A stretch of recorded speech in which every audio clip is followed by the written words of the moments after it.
The topic is the national branch of the National Association for the Advancement of Colored People, and we're talking to the president of the NAACP and the pastor of Hobson United Methodist Church, Reverend Vernon Dixon. And of course, Reverend Dixon, before we end the show for today, let's give you an opportunity to talk about your membership and to say something about perhaps the upcoming political elections. I know that the NAACP is nonpartisan and all of that, but the NAACP also plays a very, very significant role in at least helping to get people out to vote. So let's talk about it from that perspective. Yes, Dr. Haney, we are a nonpartisan as far as identifying with political parties. But I would venture to say that there's not an organization in this community that has registered more voters than the NAACP. And it is one of the initiatives that is an ongoing initiative for us in getting people to come by, to getting people registered to vote. We periodically throughout the year go out to various areas and to churches and to shopping centers to register people, but I also want people to know that if they're looking for a place and they don't want to go down to the Howard School building, that they can come by our offices. Our office is at 1308 Jefferson Street. There are always applications there for them to vote. Two things when people walk through the door. We ask them if they're registered to vote, and we ask them if they're members of the organization. Let me take this time also just to kind of let you know what our membership, we have various levels of life membership. The life membership is $750. A person can pay that at one time, or they can pay it over a 10-year period of time, installments of $75. Just a regular annual membership is $30 a year, and we also have youth memberships, which are $10, which include the magazine, The Crisis. They can drop by the office, they can call the office, or they can even go online at naacp.org to get a membership application to be able to join.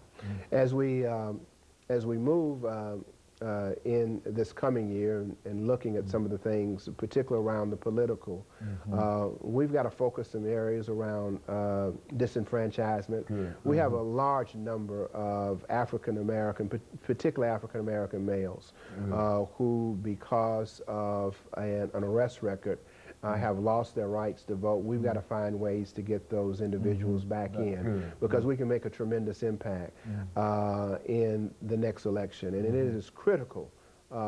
We know from the last election the impact that minority votes had upon that. And so we will be using this coming year to continue those registrations and to continue to get out information. We think it's important for people to, in order to make the right decision, to have the right information. And so we do have a political action committee that will be working over the next year to try to get the information out as it relates to voting. You know, Reverend, one of the things in dealing with elections and voting is that so many of our young people, and of course not only our young people, but so many people believe that their participation in the voting process is not important. Speak to that and tell them how very, very important it is that they participate. It's very important, and it's not only important for them to look at it from a national level, but even on a local level. We just finished with an election, and when you look at the kinds of block voting that other organizations and other groups do, that if we use that same kind of leverage, we could have a tremendous impact to make sure that we can have leadership that is responsive to the needs and the concerns in the community. When allocation of dollars start taking place, they base those allocations on where people vote and how it is. So we think that that's very important. And we think that it is because of the work of the NAACP, that particularly in Nashville, that we have the kind of diversity on the council that we currently have, that we have representation that continues to be responsive to our needs, and that's because we do go out and vote. So it's very important for us to be involved. And so the NAACP in Nashville has always been concerned with the suffrage, and you believe that it's played a very, very crucial role in terms of having us and where we are today in terms of equality and whatnot. Very important, because the NAACP still is one of the main organizations that when anybody is looking for running for office, they come to make sure that they get the information. And what we've done, though, is to say that while it's important that they come to us, it's important for us to go to those places where people might not be interested, to get them interested in going out and voting. If you look at the last election, particularly the last presidential election, the efforts of the NAACP did a great job in bringing people out and getting them out to vote. So not only do we register people, but we work very hard in getting them out, not because we're trying to get them out for any particular candidate, but because we believe that it's important for them to go in, because when you look at the struggles of our people, many of those things that we've been able to overcome have been because we have used our ballot more so than the bullet. Okay, very good. And so the vote is much more important than just one individual casting a vote, because when that one individual vote is cast, it means that it joins other votes of similar-minded votes. And it not only does it join other people, but even in the individual, I know every time I go in that voting booth, I remember that there were people who lost their lives to give me that give me the opportunity to be able to go and vote. And I owe it to them to go out and to vote. And that's what we try to encourage in our young people. You know, many of our young people are experiencing a lot of comforts in life today where people have given up their lives, and where particularly the time and the effort and the energy of the NAACP has made that a way. And that's a way, I think, of being able to provide a tribute to what others have done and what this great organization has been able to provide for people. And so you've got an education committee that attempts to reach out and at least prepare young people and others about what the NAACP is all about. Well, we do that through our youth works and through our college campuses.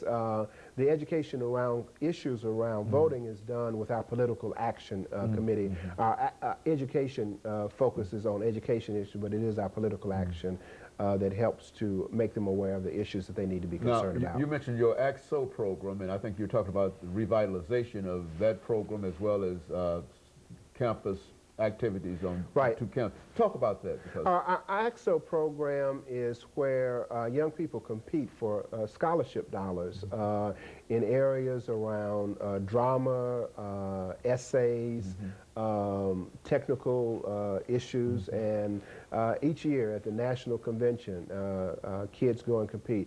Reverend Harold Love heads up our current ACT-SO.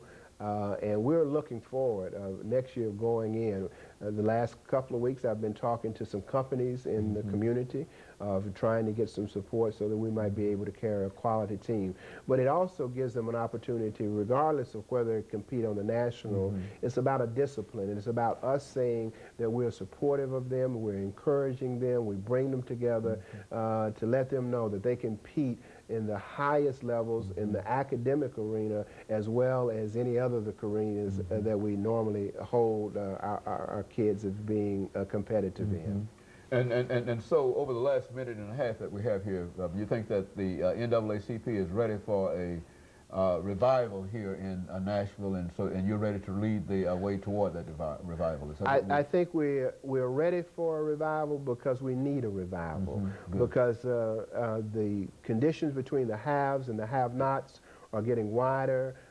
Some of the gains that we've had in the past, we're beginning to slip away.